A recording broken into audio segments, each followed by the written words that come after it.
Hello, in this video I'm gonna show you how to enable demo mode on Android 15 beta.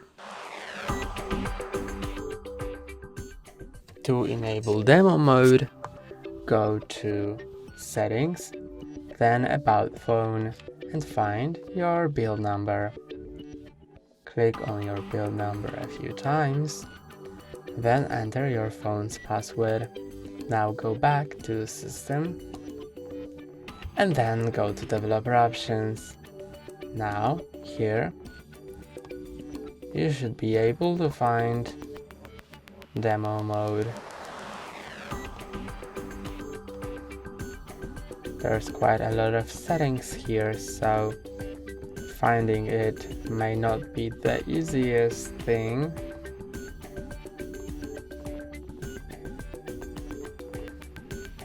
But if you can't find it, then try searching. If a search is available, search for demo,